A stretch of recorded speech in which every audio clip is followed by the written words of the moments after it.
Hello everyone, welcome back to another episode of the Chill Out podcast. So I hope everyone is having an amazing year so far. I cannot believe that it's almost February. Like, are you guys kidding me right now? Honestly, it's so crazy how time flies, like literally. And I'm currently chilling on my bed, recording this episode, hanging out with you guys. I'm super excited.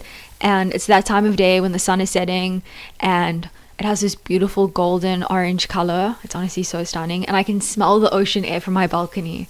It's so beautiful. I cannot even describe it. Like, it feels like I'm overhyping it right now, but I swear it is honestly such a vibe. Like, it's honestly one of my favorite times of day. So I've been thinking a lot lately about how my life hasn't actually changed because of big dramatic moments. It wasn't one huge decision or some overnight breakthrough.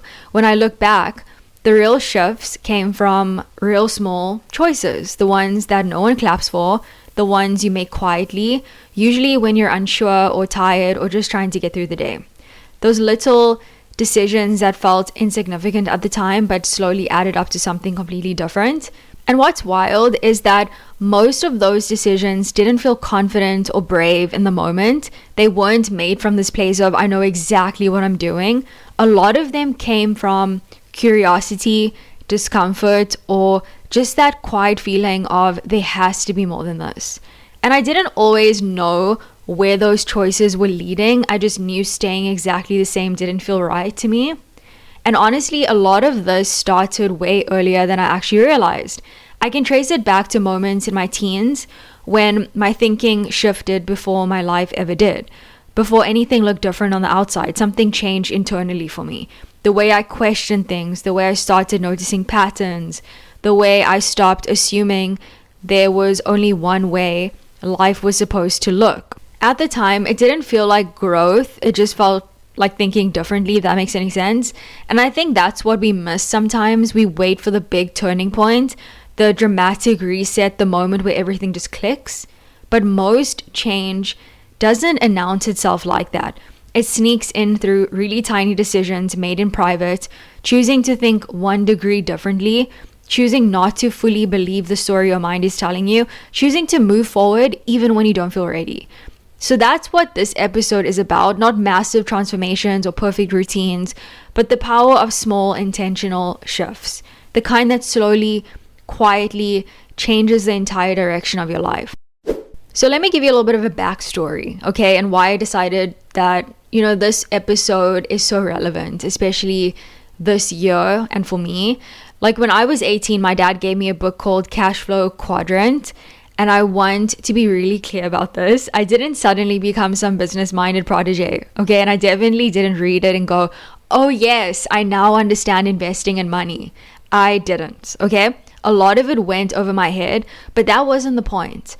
What the book did was crack something open in my mind. It introduced the idea that there are other ways to live, other ways to structure your life, other ways to think about work and time and freedom beyond the very narrow path that we're usually shown. And it wasn't about money as much as it was about possibility. And once you see that, you can't really unsee it. And I'm not even being dramatic right now, okay? I swear. But that book completely changed my entire perspective. It changed my entire life, if I could say that. Up until then, I'd absorbed the same messages most of us do. Do well in school, choose the right path, be realistic, be safe. And there's nothing wrong with that. Safety matters, but school doesn't really teach you how to think independently. It teaches you how to follow systems, meet expectations, and aim for certainty.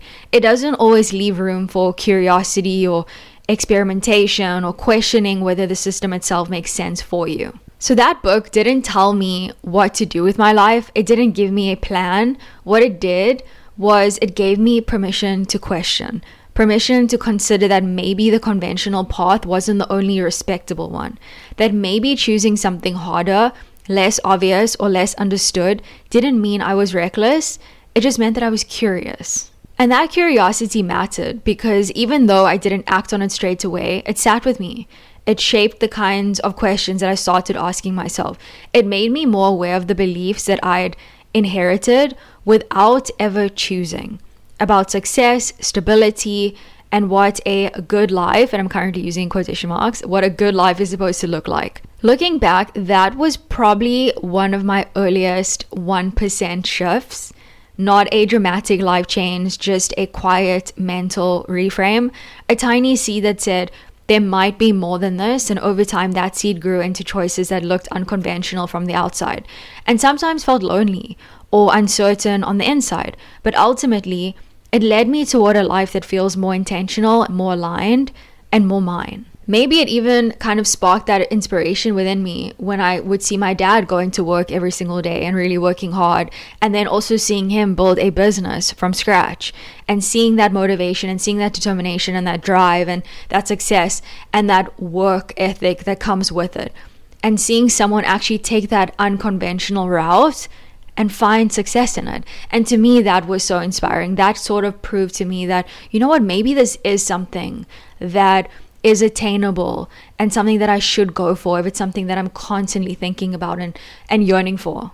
Around the same time, I started noticing Tony Robbins popping up everywhere, on TV, in magazines, and this was before social media.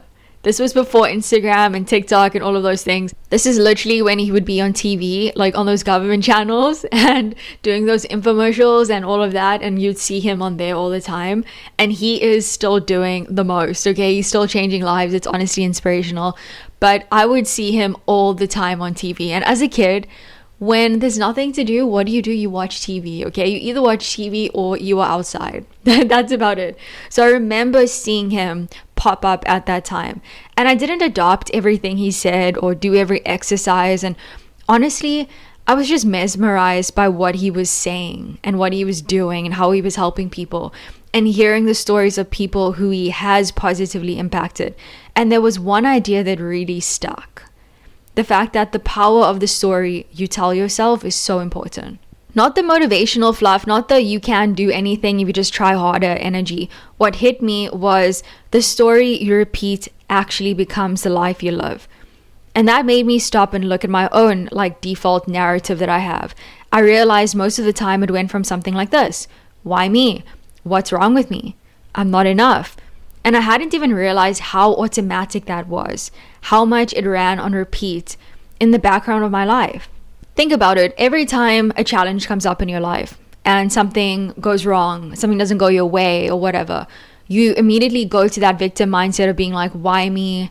Why is this happening to me? Oh my gosh, I'm not worthy. I don't deserve that. I'm not even surprised it didn't work out.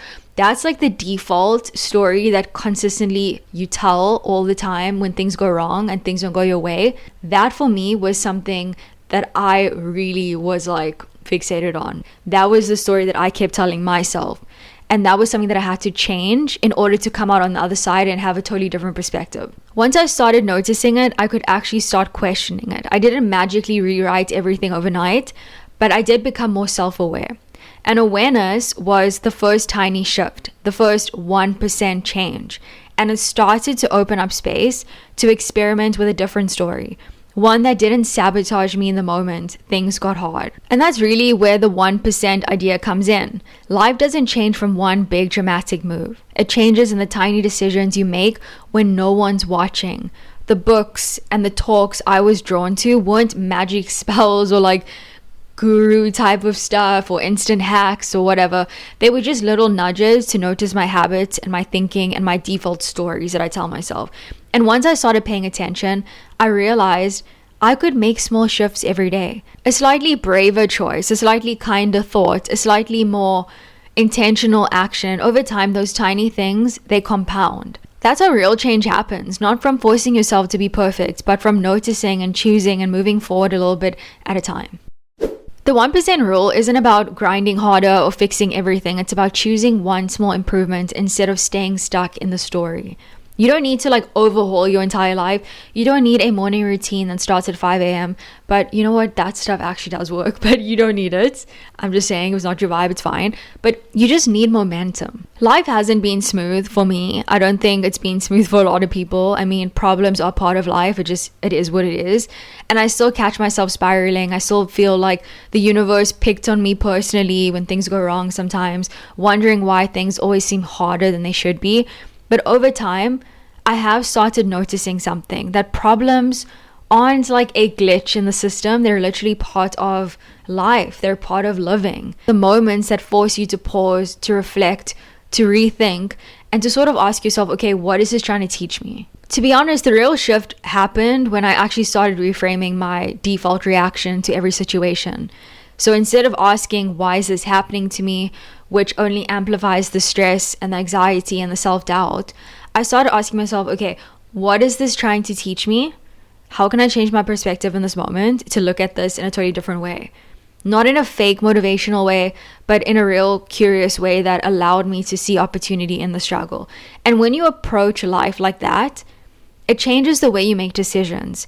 It changes how you spend your energy and how you show up for yourself. That's exactly how the 1% rule actually fits in. You don't need to solve everything at once, and you don't need life to be smooth or perfect. You just need to notice the small openings in every challenge, that beautiful little gray sparkle over a gray cloud. Okay, the tiny choices that you can make that move you forward, and those little shifts consistently over time are actually what transform your life. So this episode isn't supposed to be like preach Kelly, whatever, okay?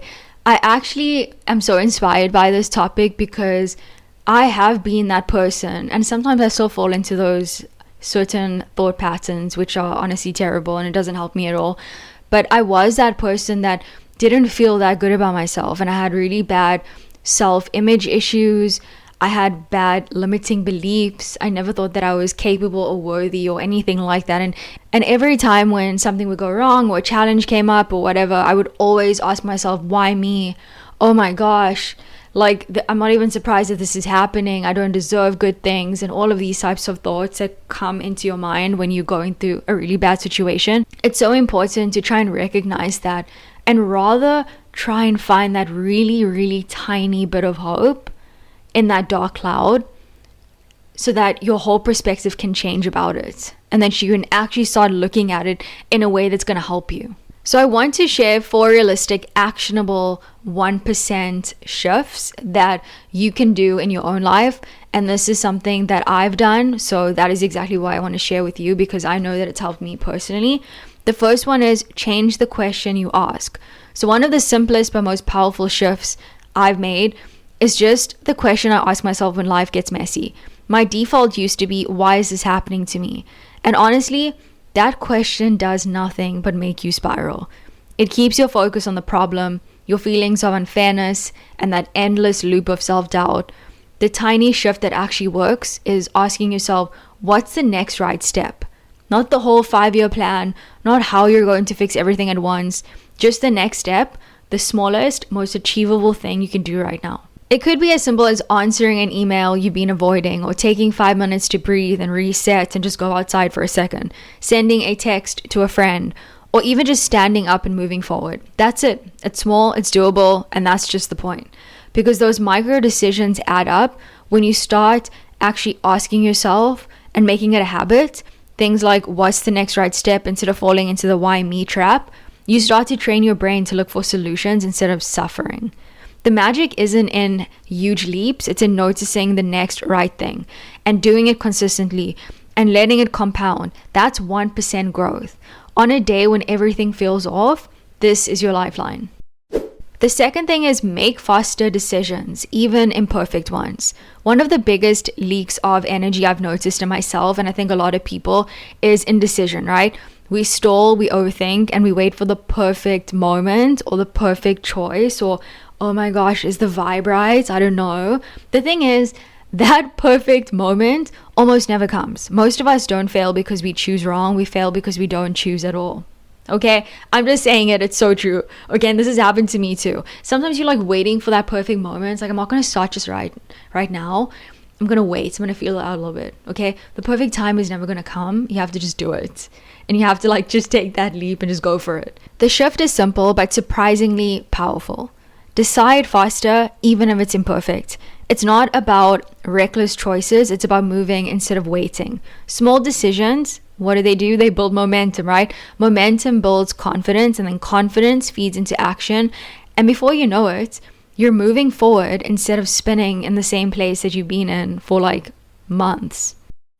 A 1% action you can actually try today, like literally just try it after this episode. Decide within 24 hours. Okay, that's my challenge to you. It doesn't matter if it's big or small.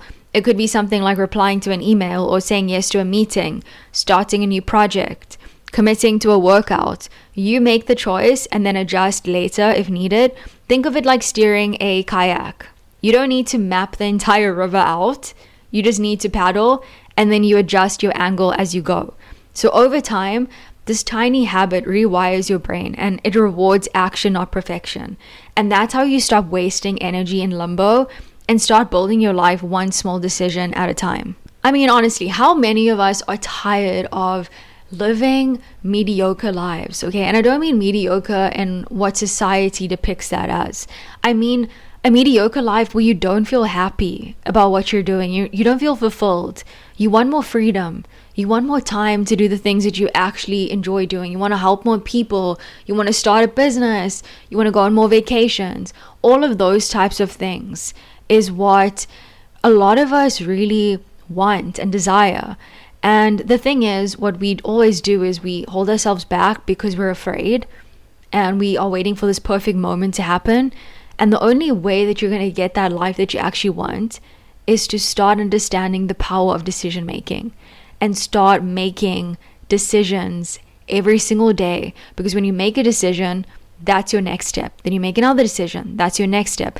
And before you know it, you have built so much momentum that you're way closer to that goal and that dream life that you really want. Number 3 is interrupt the negative story once a day. We all have that voice in our heads, the one that automatically critiques and doubts or reminds us of every time we failed or didn't measure up. The trick isn't to quiet it completely or force yourself into fake positivity. That's almost always going to backfire.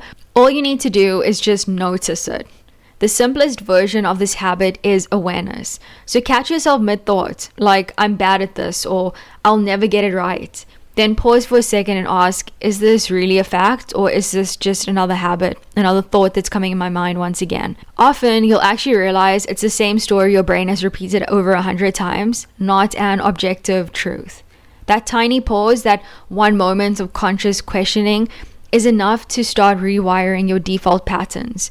You're not lying to yourself, you're just choosing to not feed the negative narrative. And over time, those automatic loops lose power and you get more space to make clearer and calmer choices. So the next 1% action that you can actually try today is pick one recurring negative thought and literally pause when it shows up. Ask your question, that's it. You don't need to fix it, solve it, or replace it with a motivational quote. Just notice it, question that thought, and then move on.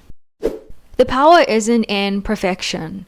It's in consistently interrupting the autopilot, even once a day. That's how small awareness compounds into a more intentional, less reactive mindset over time. And honestly, in my own experience, if your mindset is not right, you're completely screwed. Okay, your mind has so much power, and I feel like we use it for such negative things a lot of the time because we're in this like autopilot mode in our everyday lives, and we have this default limiting beliefs and thought patterns that are constantly just running around. And we do have the power to stop those thoughts and change them. Number 4 is do one thing that aligns with who you are becoming. This one's deceptively simple, but it's powerful. So often we wait until we feel ready or have it all figured out before we act. And the truth is, the person you want to be isn't a distant version of yourself that you'll magically become. It's built in tiny, everyday choices. Every small action is a vote for the version of you that's next, not the one that you are right now. It doesn't have to be dramatic. It's not about reinventing your life in one go. It's about one small intentional action that nudges you in the direction that you actually want to go. So sending that email that you've been putting off, even if it feels uncomfortable or cringe or whatever. Going for a short walk instead of scrolling on your phone again. Reading just 2 pages of a book that inspires you. Saying no to something that doesn't serve you anymore, even when it feels awkward. Think of these as tiny votes for your future self. No single vote changes everything, but consistently showing up in these small ways, it does compound. And suddenly, 6 months later, the person you are working towards is starting to feel like the person you already are. I feel like what we tend to do in life is when we want to become a certain version of ourselves, a better version of ourselves, there's not a destination. In my own experience and the things that I've learned is the fact that you are constantly becoming, you're constantly evolving, you're constantly bettering yourself. There's no one-stop destination that you're going to reach. You're constantly just improving and getting better every single day, right? If you choose to. But it's not about looking outside yourself for what you want or who you want to become. You already have all of that within you. It's just sort of about finding it and tapping into that power within yourself to actually transform your own life. Because who else is going to do it? You're the only person that wants what you want and is going to get you to where you want to be, right? So it's just about finding that power within yourself and then sort of stepping into that power and starting to take charge of your life again. So the last 1% action that you can try today after this episode is pick just one small thing, one vote that feels like it belongs to the version of yourself that you want to be. Do it, even if it's uncomfortable. That is the only way that you're going to be able to move forward without needing a perfect plan. As we wrap up, it's important to keep this real. Growth isn't about hype or big gestures or suddenly becoming a new person. Not everyone wants to change, and that's totally okay. Some people are content with their routines and their comfort zones, and that's perfectly valid. But if you're someone who feels a pull to actually improve and to grow and to lean into life a little differently, even when it's uncomfortable or lonely, this is for you. Here's the key. You don't need to do everything at once. You don't need to overhaul your entire life and buy every book or follow a strict plan. You just need to do something. Even the tiniest shift counts. Each small intentional choice, the one extra page you read or the decision you make instead of overthinking, the question you ask yourself differently, it all compounds over time. Those 1% changes quietly add up until one day you actually look around and you realize your life actually feels like yours. It feels totally different. You're going in the direction that you actually want to go in, and you feel so much more fulfilled and so much more happier. So here's the takeaway. Pick one thing today, one small step, one tiny vote for the person you're becoming, and that's enough. 1% today, 1% every day, one small choice after another, and you'll start to recognize a life that feels authentically yours. A life that you can actually call your own. So as always, I love hanging out with you guys. I also wanted to share the fact that I wrote a book of poems. So I spent the whole of last year basically just jotting down concepts and jotting down my thoughts. And then, on weekends, I would sit on the couch and I would just write, because I was having so many intrusive thoughts and I had so many emotions and feelings that I kind of wanted to translate in my writing. And writing was such a powerful healing tool for me to sort of get that off my chest and kind of heal in a way from so many things. So definitely check it out. I did release it on Amazon, but you can also check it out on my website, which is thewardmethod.com.